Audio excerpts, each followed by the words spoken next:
maliban sa mga sakunang di natin pwedeng matigilan because tinawag na yan ay natural disaster. Nandiyan din naman yung mga likha nating mga tao dahil sa ating pagkakasala. And sometimes ang buhay talaga ang hirap na harapin mga Diyos. We are tired. Tayo napapagod. Tayo kung ninanais natin lisanin lamang ang mga lugar na cause us yung mga trouble, yung mga hirap. It's possible. Makahanap tayo ng lugar na mapayapa. But sad to say, whether we like it or not, kailangan natin harapin ang mga ito. And ito yung mga bagay na nagbibigay ng pagdulot ng kapakuran sa atin, sa pag-iisip, sa ating physical. And the best time na makahanap tayo ng napakaganda na paraan para at least mitigate yung hirap, yung itong mga may hirap na bagay sa ating buhay is to make God in this place. To meet Him and celebrate. I-celebrate ang Panginoon sa Kanyang kabutihan. Sapagkat kahit tatanggapin natin o hindi, God is so good na we are still living. Tayo nabubuhay. Tayo yung ina. We have our 3 square meal a day, and then we work for 5-6 days a week, and we are here. So we should celebrate that with the Lord. Kailangan natin i-celebrate niya. Na yung pag-aawitan natin is an expression of victory, an expression of acknowledging that indeed God is working marvelously, powerfully sa ating buhay. At isang bagay na minsan gusto natin mangyari is we should have earned something. Kailangan tayo makapag-impok. Kailangan meron tayong kailangan para sa kinabukasan. Mayroon tayong dapat na isilip. Sometimes we use, yung mga philosophers, we use yung langgam. So we can learn from the ants sa mga langgam kung paano sila mag-imbak para sa kinabukasan. And this is the normal and the natural thing ng tao. Ito yung talagang pagkaraniwan ng tao. Gusto natin mapaghandaan ng kinabukasan. Yan po ang mga inaalala ng bawat magulang, ng bawat may mga anak, mga bata. They look for the future, titignan nila ang kinabukasan. Sana magiging maganda, magiging masagana para sa mga bata, para sa ating pagtanda. And so, this is very essential, important sa ating mga tao. Alam niyo ba na ang Panginoong Jesucristo, yan ang dahilan, yan ang kanyang ninanais na tayo'y magkaroon ng tamang pag-iisip. Mailagay natin ang ating pakiramdam, ang ating puso, ang ating talino sa tamang pag-iimbak, pag-hanap ng kayamanan ito, and that we invest it, we put it, inilagay natin, ilagat natin sa tama. Yun po ang nais ng Panginoon. And sinimulan niya ang pangungusap na ito. He started it by telling everybody, pinagpala kayo. And ito yung isa sa mga pangyayari ng panahon ni Kristo na siya ay nangusap, nangaral sa kanyang mga alagad. And ito sa panahon na ito, sabi niya sa kanila, sinimulan niya ito sa pag-uusap na pinagpala kayo. Pinagpala kayo kung kayo ay, sabi niya sa chapter 5, Blessed are the poor in spirit. Pinagpala kayo pinagpala kay blessed are those who mourn, blessed are the meek, blessed are those who hunger, blessed are the merciful, and all the other blessed messages na sinabi ng ating Panginoon sa Kristo, ito ang gusto niya na makamtan natin, na tayo ay pinagpapala. And then he went on to say, pag pinagpapala tayo, we are the salt, we are the light of the world. So wala pong magiging hadlang na tayo magiging ilaw, magiging isang kumitinan sapagkat nakita niya na kung tayo pinagpala sa kanyang kaparaanan, hindi sa ating kaparaanan. Now there's a big difference. Merong malaking pagkakaiba na iniisip natin na pinagpala tayo sa ating paraan na paggawa, paglagak, pag-isip, pagplano. Inisip natin, we can be blessed. Tayo pwede tayo mapagkinagpala. But it's a big difference from ang mensahe ng Panginoon sabi na kung ano ang pinagpala, ang direction ng Panginoon ay for us to shine, to become light of the world, become salt of this earth. So paano yan ito magawa? How are the Lord make everybody understand this? Ito pinagpatuloy niya, sabi niya, ito ang ibig sabihin niya from the scripture. He went and explained the scripture in a way na bawat isa ay maintindihan kung ano ang ibig sabihin ng kasulatan. So, sa puntong yan, ang Panginoong sa Kristo nakita niya kung paano nila pastanganan ng mga tao ang salita ng Diyos. Paano ginamit ang salita ng Diyos sa maging paraan. And then Jesus Christ went on telling them, if you know the Word, this is the Word. Ito yung salita ng Panginoon. Ito ang ibig sabihin niya. Then, ngayon sabi niya, kung ito ang ibig sabihin ng Panginoon, ng salita ng Panginoon sa inyo, then, this is what you are going to do. Ito ang gagawin ninyo. Whenever you give to the needy, pag kayo nagbigay sa mga may pangangailangan, hindi kailangan na ito i-broadcast ninyo para malaman ng sanlibutan. Sabi niya, you should not let what the right hand is going to do, the left hand is going to do. This doesn't need to happen like that. If you pray, sabi niya, you can go to pumunta sa iyong silid, manalangin kayo ng taimtim. Now, we don't know that in a corporate worship. Hindi natin nagagawa. So, tayo nagsisigawan dito sa sinisigaw natin ang papuri sa Panginoon. Sinisigaw natin ang panalangin sa Panginoon. But this is actually how we are going to pray solemnly in our heart, together. Hindi natin ito at tinitignan paano nananalangin yung ating katabi. No. Each one of us in our corporate worship is accountable in the presence of God in our midst. Tayo nananalangin sa Kanya lamang. Kaya hindi po natin dapat na pagbigyan pansin yung presence ng papaano ang bawat isa ay narito sa atin. But how the Lord is making us coming into His place para tayo ay magsiglat ko na lang sa Kanya. Then He went on telling us, when you fast, when you do things like this, then you should do it in the right way. In the way that God, ang Panginoon, paano niya inilahat ito para sa atin. Now, sa pamagitan nito, sabi niya, this is where you can find, sa ganitong paraan, ninyo mahanapan ang tunay na yaman. This is where you're going to understand kung ano ang tunay na yaman.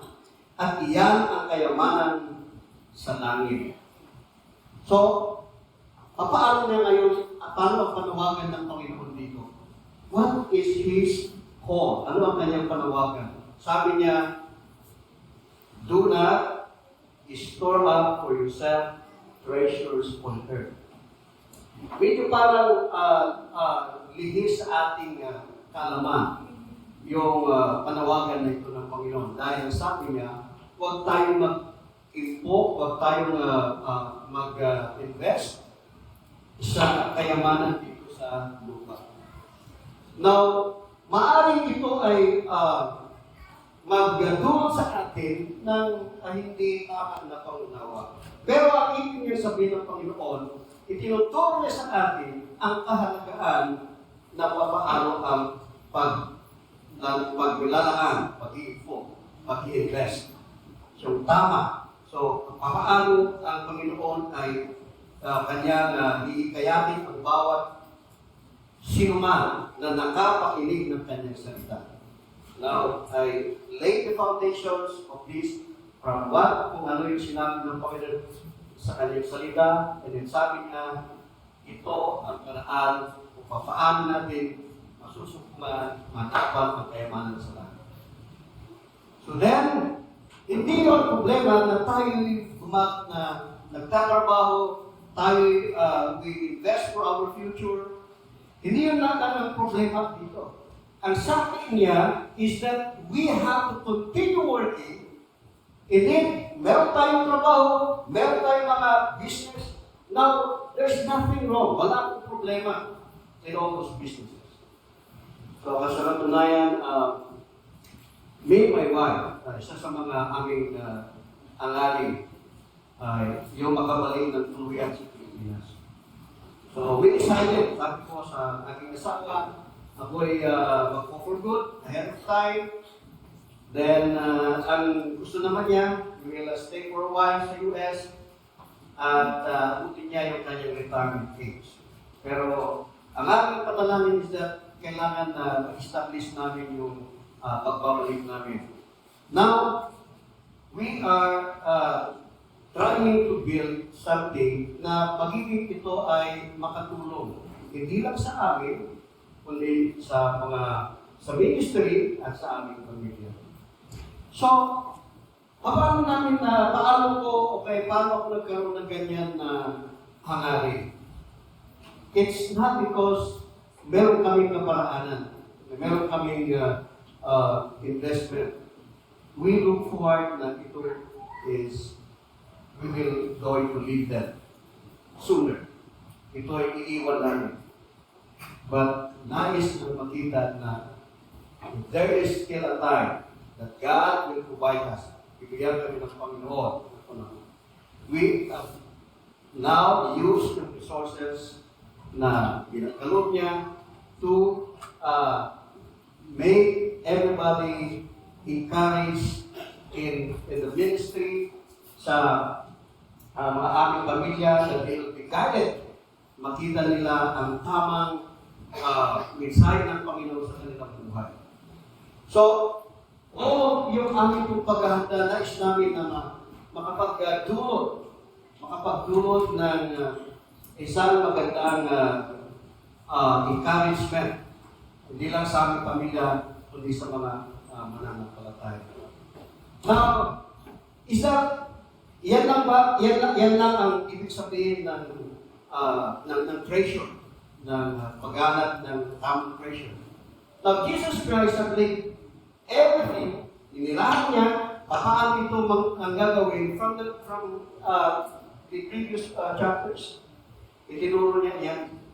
So that is just only what, kung naipahagi, it must only in ourselves, but we have many different situations. Napakarami tayong mga sitwasyon. So, at hindi ko alam kung ano yung kalagayan. But this is the word of the Lord. This is His word. Sabi niya, wag nating hayaan na these treasures that we find in this world, where na magkaroon tayo ng parang this, it will going to hinder us, it will going to stop us, it will going to damage us. As sabi niya dito, as these treasures will soon be damaged eventually. Ito'y masisira kalaunan. Okay? So yun yung picture ng Panginoon sa treasures dito sa mundo. ang gusto niya i-picture sa atin, bakit hindi ito sapat? Hindi ito sapat. Ayan, sabi niya, ito ay masisira, ito ay pwedeng magdulot ng hindi magandang pag-iisip sa mga tao. Because sabi niya dito, there is the issues of, sabi niya, someone can steal, pwedeng nakawin. Okay? So itong ipinapakita ng Panginoon, ito yung dahilan na ito ay it will not help. Hindi ito makamatulong. Kasi sabi niya, pwedeng sirain, anayin, pwedeng ito ay nakawin. So, lahat ng pinapakita ng Panginoon ay nagdudulot ng pwedeng kapahamakan, pwedeng frustrations, pwedeng ito ay magdudulot ng sakit. Dahil pwedeng sasakit ang ating loob. Di ko ba? So, hindi ito nagiging kasangkapan para ito'y magiging sagana ang ating buhay. Kundi minsan, ito pa ang litsa ng buhay. Tama ba? Ito'y magiging litsa ng buhay. So, sabi niya, bakit natin titingnan ang mga kayamanan na ito in a way na parang ito yung magdudugtong ng ating buhay. So, ultimately, sabi niya, ito ay hindi makakatulong sa inyo. Now, ibig bang sabihin, hindi natin siya kailangan?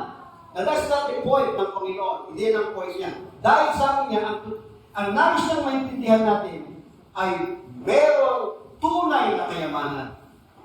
Mayroong tunay na kayamanan, at ang tunay na kayamanan na yan ay hindi itong material na bagay.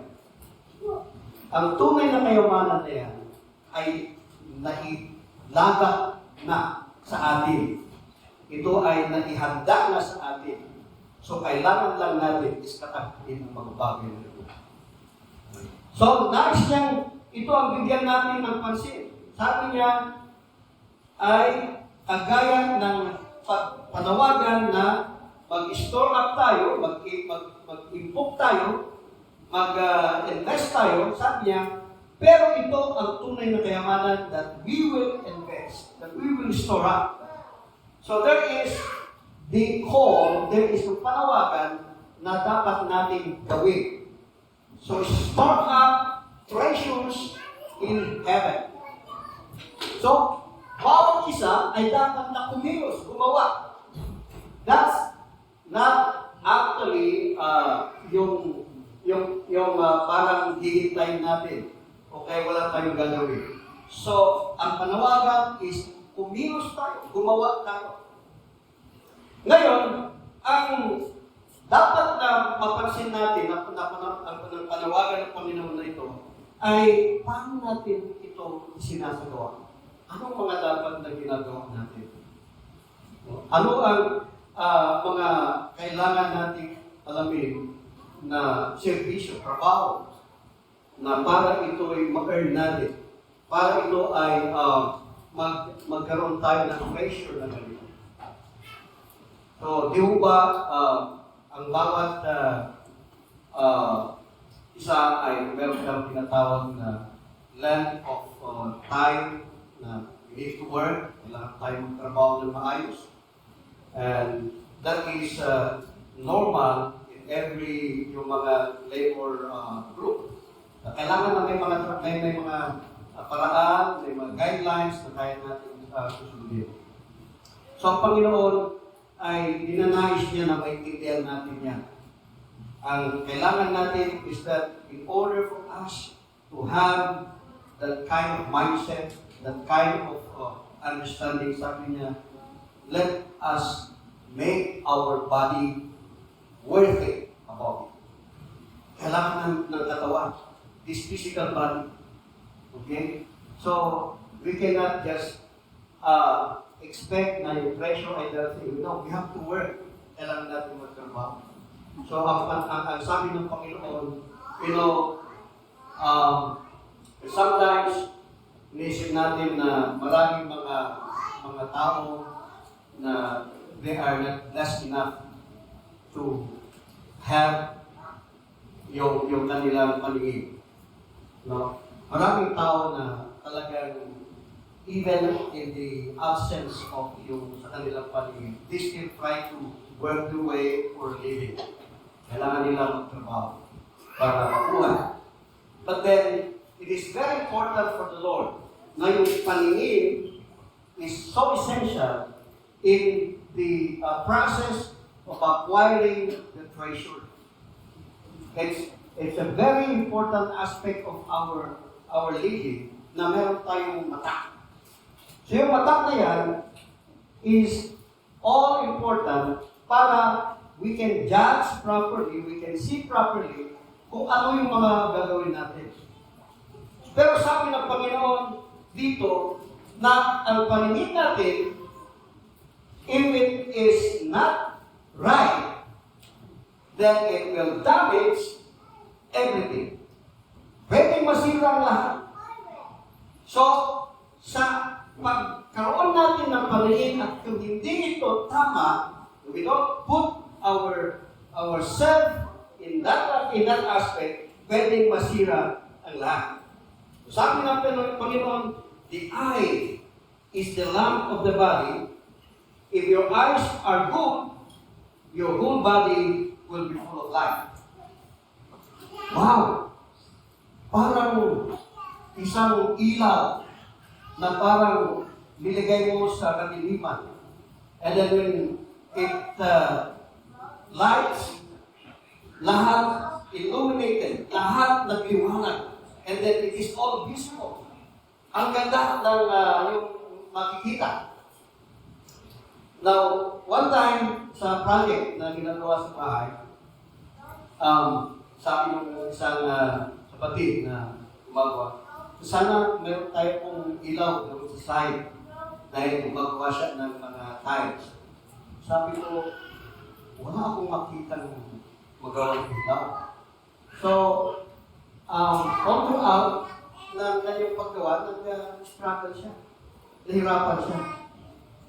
Then, I realized na nung bumili ako ng extension at nilagay ko yung ilaw, nakita ko yung pagkakaiba ng hindi na ilawan ng budget ng project. Because kita mo how it brightened the environment and you will appreciate kung ano yung kagandahan ng natapos na trabaho.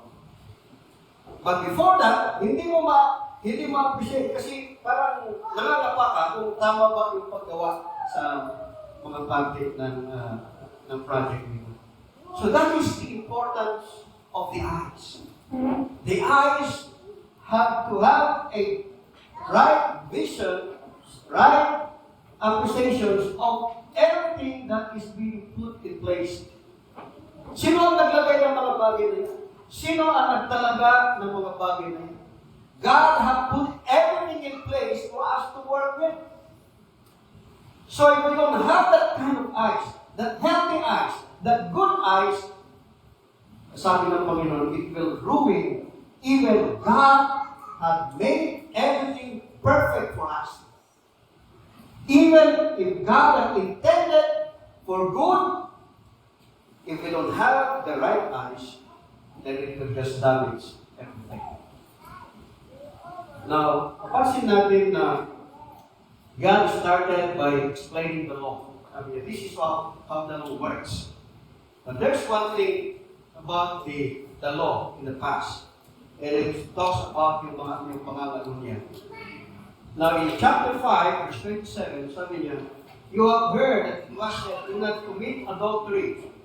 But I tell you that anyone who looks at a woman lustfully has already committed adultery with her.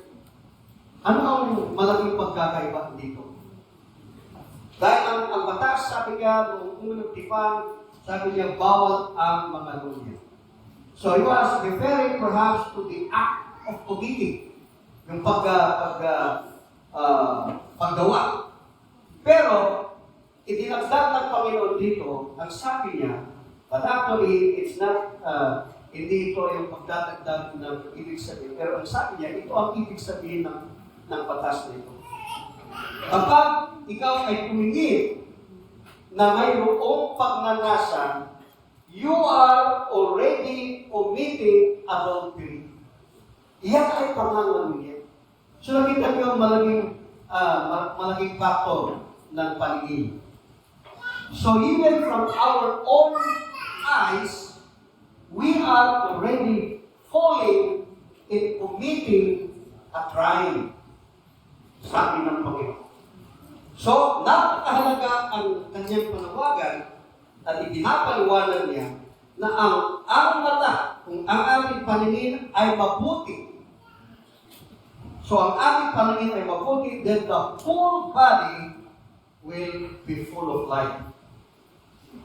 So, even if Jesus Christ would tell us that you are the light of the world, kayo ang ilaw ng mundo, kung ang ating paningin ay hindi mabuti, then this blessing, this word of God, this power of God, hindi po mangyayari sa atin. It will not serve us na tayo ay magiging ilaw ng sanlibutan. So, ngayon ay ating kasiyan sa atin ng ibig sabihin maganda ang ating paningin, ang ating ilaw. Meron tayong, parang ang nais ng Panginoon, we have a 20/20 vision. Very good yung ating eyesight. But physically, hindi pwedeng mangyari ito all throughout. Hindi yan pwedeng mangyari pag tanda natin. In my case, at the age of as early as in my 40s, meron akong problema sa aking eyesight. So, kailangan ko ng reading glass. So, in the span of our struggle na bilang tao, we will reach the point ng ating buhay na pwede hindi magandang ating paningin. But is that what the Lord wants us to understand with regards to yung mabuti ang ating mata, kay eyesight? What exactly God is now referring from the eye is not ultimately of the physical, hindi po yung physical. He is now actually giving us the understanding, and He talks about the law, He talks about how we understand, how we have put the right understanding of the word and applications of it.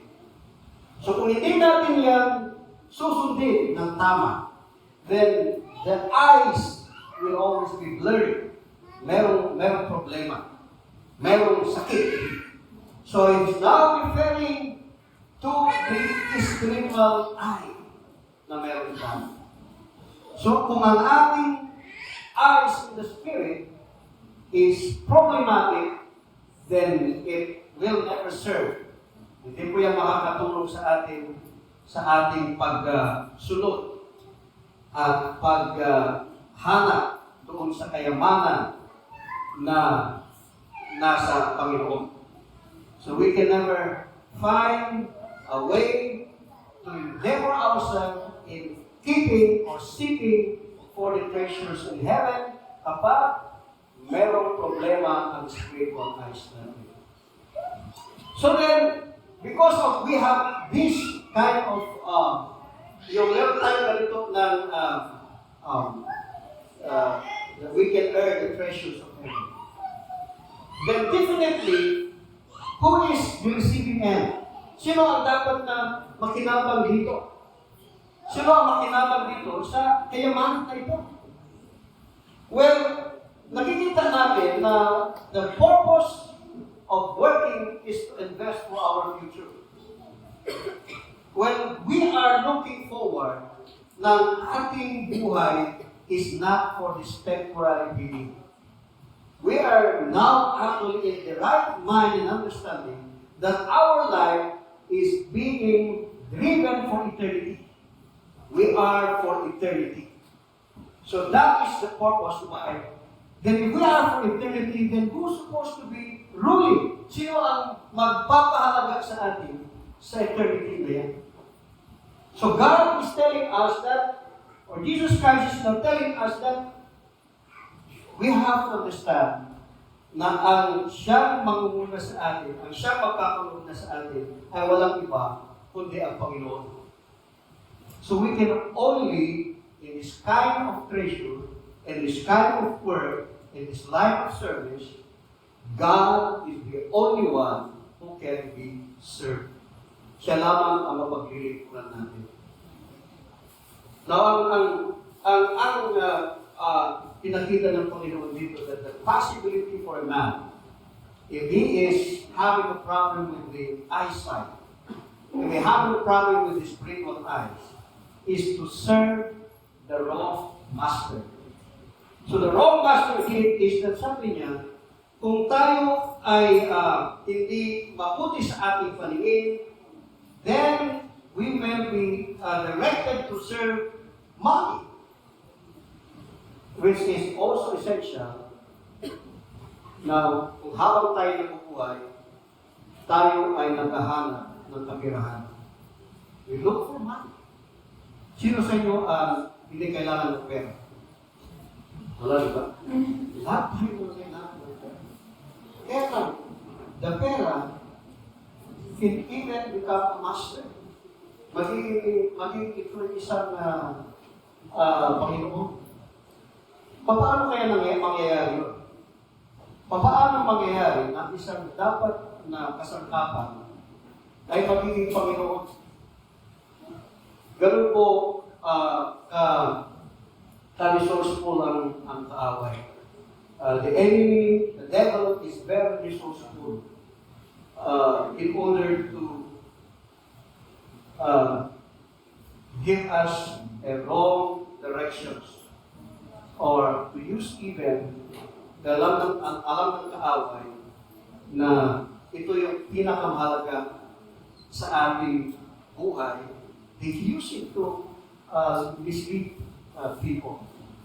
Kaya si Apostol Pablo, he made a very specific distinctions with regards to money.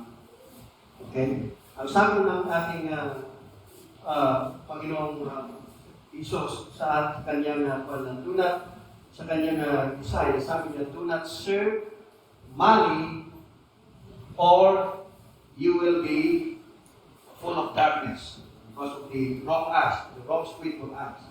Sabi niya, we can never have two masters in life. Hindi tayo pwedeng magkakaroon ng dalawang Panginoon sa ating buhay. So, paliwanag niya doon sa ating responsibility sa Luke chapter 16 na specifying that it is all in contrary. If there are two masters in our life, then hindi tayo stable. Hindi magiging stable ang ating buhay. Inilarawan ni San Pablo na ang pera is all detrimental. It is a deterrent even for a good way to understand the very word of God. So in his letter, and he made this very clear, but he was talking about if there is not the love of money, it is the root of all evil. Now, he's not telling us that the money is evil. He's telling us that the love of money. So if you are to understand Apostle Paul, he's not trying to keep us from earning money. Okay? So that is in the 1 Timothy chapter 6. Right? Love of money. If I will read you, sabi niya dito,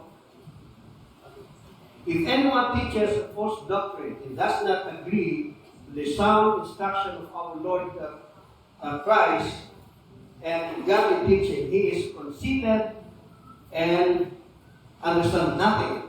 He has an unhealthy interest in controversies and quarrels about words that result in envy, strife, malicious talk, evil suspicions, and constant friction between men and corrupt mind, who have been robbed of the truth and think that godliness is a means to financial gain.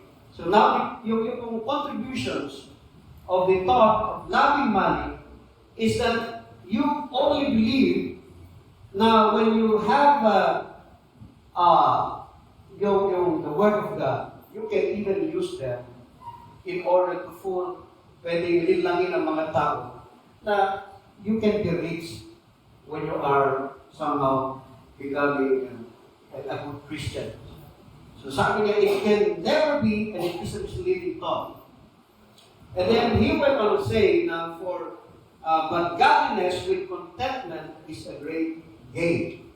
For we brought nothing into the world, and we cannot take nothing out of it. Okay? So that is very important. Now in verse 10, sabi niya diyan na, but for the love of money is a root of all kinds of evil. So some people eager for money have wandered from the faith and burst themselves with many griefs.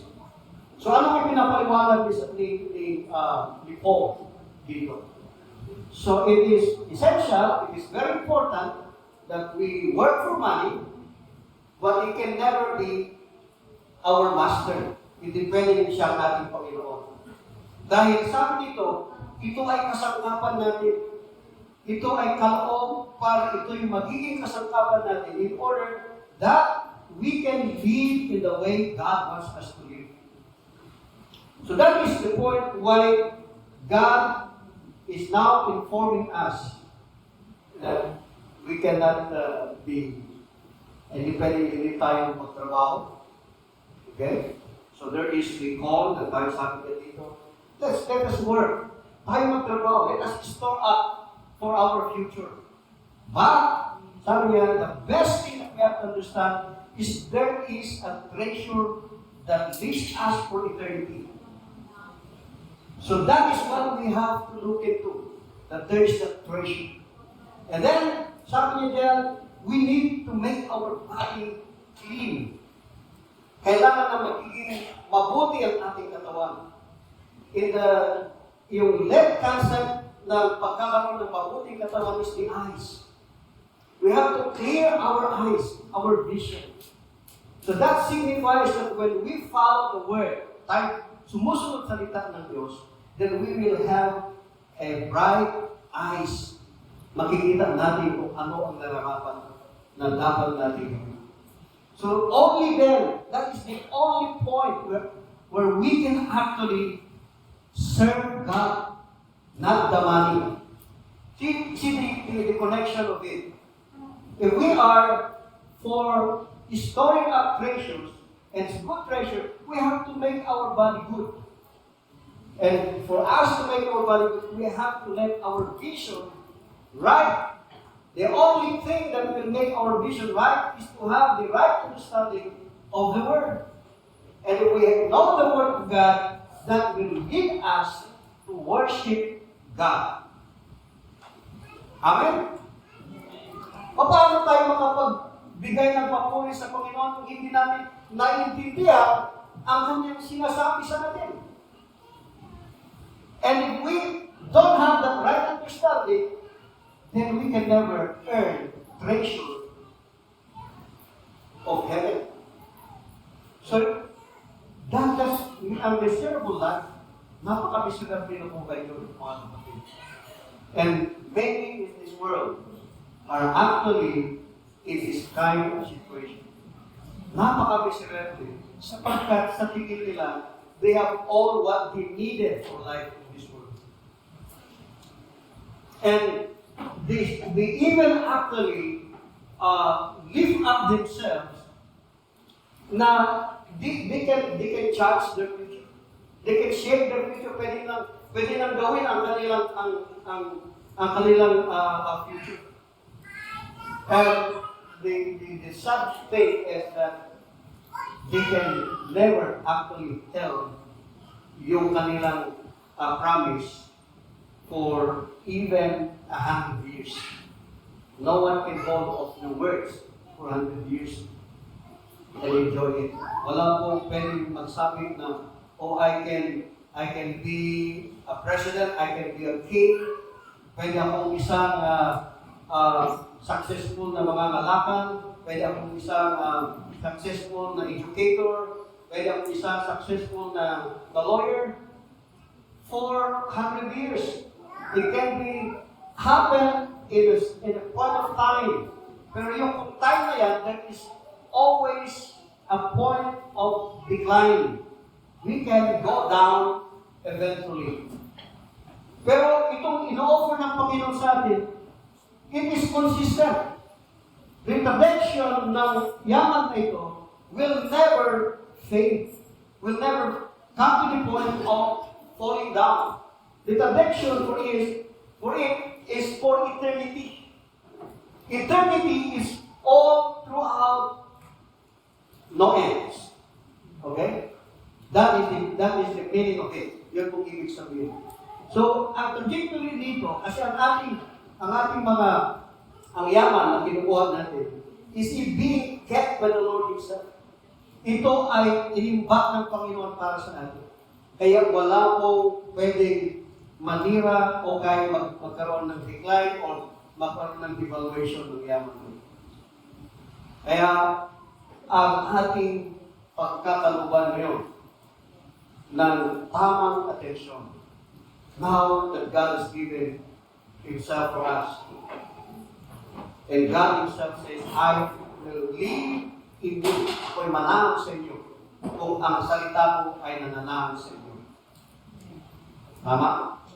John 15:7, kung manatili kayo sa akin at ang salita ko manatili sa inyo, you ask anything you wish, and it shall be given you. So yan po yung promise ng Panginoon sa atin. So ito lamang ay magdudulot sa atin ng kapahingaan. It will actually cause us to rest. Why? Even if there are challenges in life, we can rest at that point. Dahil meron tayong assurance. Meron tayong kapahingaan na dulot nitong promise ng Panginoon sa atin. Sabi niya, hindi ko kayo kailanman papabayaan. Hindi ko kayo kailanman iiwan. So the comforting words that we can hold, so that whenever we come together, tayo magsama-sama, tayo mag-aawitan. Ang ating nararamdaman lamang ay tayo at ang Panginoon. Hindi po tayo at ang bagyo. That's not absurd kung meron tayong kayamanan, di ba? It's something that we cannot compare kung meron tayong kayamanan. Dahil sabi niya, wherever your treasure is, there your heart will be. Nandun ang iyong puso. So kung meron tayong kayamanan sa langit, then why worry? Huwag tayong mga ngamba kung darating ang sakuna. Sabi, Pastor, mukhang hindi naman ata realistic yung sinasabi ninyo. Bakit po hindi kami mangamba kung darating ang signal number 5? Di ba? Bakit naman kung pagkaroon ng intensity 8 na earthquake, hindi kami mangangamba? Now, you know how this world is being shaped. Ito pong mundo is meant to collapse. It's meant to collapse. Maraming mga pangangaral sabi nila, itong mundo ay malilinis, magiging bago, magkaroon ng bagong shape, and then makita natin yung mga panawagan ng mga grupo na kailangan na papitin natin ang mundo. Huwag tayong gumamit ng combustion na nagdudulot ng pollutions. Kailangan linisin natin yung ilong. You know, there's nothing wrong na ayusin natin ang kapaligiran. But it is not right to say na this world is eternity. Hindi natin pwedeng sabihin na ang mundo na ito ay mananatili na pangwalang hanggan. It is being actually now prophesied by the Lord. Sinabi ng Panginoon na ang mundong ito na ating tinatinitirhan ay masisira. There will come a time na hindi na pwedeng matirhan ang mundo ito. So which is the comforting word for us? The comforting word for us is that there is our treasure in heaven. We are investing not in this world. This world will come to an end. The world that we dream of is not actually giving us hope. But the hope that Jesus Christ has actually given us through His Son Jesus, His Word is for eternity. This is what we are investing. Ito yung pinag-iipukan natin. Kaya po, what can we rest? Saan tayo magpapahinga? Saan tayo magkakaroon ng sagana? That point where you are now sitting, where you are now standing, where you are now making your life beautiful, because Jesus said, I am in you. You are the temple of God. And He is there listening 24 hours a day. Did you hear Jesus Christ? Hindi nyo ba alam na laging nakikinig sa inyo? Do you even find time? Meron ba kayong nahanapan na oras of now conversing His presence with Him? Yun po yung problema na meron tayo. Kaya kailangan malinis po yung vision natin. Eyesight.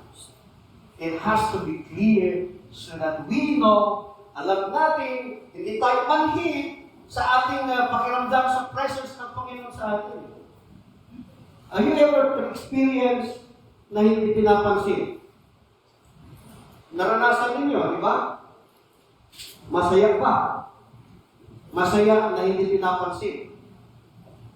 Hindi po nagtutulot ng rebellious yung ating pakiramdam para maalam sa gusto natin sumapa. Bakit kaya ako hindi pinapansin dito? Di ba? Now, tell that to the Lord who is there in your heart. Hindi mo siya pinapansin. Anong mangyayari? Then you try to blame the Lord. Bakit mo ako pinabayaan, Panginoon? Bakit mo hinayaan na magkaganito ako? No. Actually, He is always there, listening, yet we ignore Him. Hindi natin siya binigyan ng pagkakataon. Yun po ang katotohanan, mga kapatid. Kaya po, nagiging, imbes na mayaman tayo sa treasures of heaven, nagiging pulubi tayo. So, marnoris tayo. So, pag marnoris tayo sa kayamanan, then we can never even enjoy with our life as a children of God. As a person who's supposed to inherit eternity, is supposed to enjoy. Enjoy and find rest with Him all the time. Regardless kung anong mangyayari sa mundo. Kaya ito ang nais ng Panginoon sa atin na if you continue reading chapter 6, verse 25, the lesson there is, do not worry. Do not worry. Because the Lord have already set everything in place for us. Okay? So, yan po ang kailangan natin matandaan na ang kayamanan na ininalagak ng Panginoon para sa atin is actually secured. Yan ay ingatan ng Panginoon, walang sinuman sisira. Try to put your money on the bank. Okay? And put there for 10 years. Tingnan mo kung ano magiging value ng iyong pera. Okay? Put your money on the bank for 10 years. Huwag mong galawin. Pansinin mo kung anong value ng pera mo after 10 years. Kung ang sandaan mo, pwede kang bibili ng ilang kilong bigas? Ilang kilong bigas? Isa. At kalahati siguro. After 10 years, at kalahati pa rin ba? Baka sandaan, 1 kilo. Ganun yung issue na sabi niya, it can be rotted, it can be it can be stolen. Hindi po ganun yung treasure ng Panginoon. Ang Panginoon is always bigger, clearer, brighter. It will cause you to enjoy, it will cause you to rest, makapagpahinga. You will not to worry about your future. You don't need to worry about what will happen to you tomorrow. Hindi natin kailangan na malumpa. So ano natin ang gagawin natin? Tayo ay magpatuloy na mag-work, gumawa, mag-invest, but not in this world. Invest for that treasure. We keep on digging, we keep on working, as we praise God, as we honor Him, we keep on encouraging, we keep on witnessing, and we keep on searching God's leading now for that treasures is piling up for us. In the end, sabi ng Panginoon sa atin, welcome, my faithful servant. Receive your investment. Di ba? Ang ganda, di ba? Ang ganda. Receive your investment. What is your investment? Sabi niya, crown of life. Wow! Saan ka naman makakakita yan ang kinukurunahan dito sa mundo? Sino? Yes. Mga ilang lang po. Doon sa langit, lahat po sabi niya, you receive the crown of life. Wow! Ang investment lang natin is magiging faithful sa ating devotion. We pray, magiging faithful sa ating pagsamba sa Kanya. Now, the investment will now multiply and it will give us a crown. It will give us a life, not temporary but eternity. Wow! Sana po, yan ay magiging sagana sa atin. Yan lamang ang hinahanap natin ay kayamanan. Mag-impok na lang tayo sa siguradong kayamanan.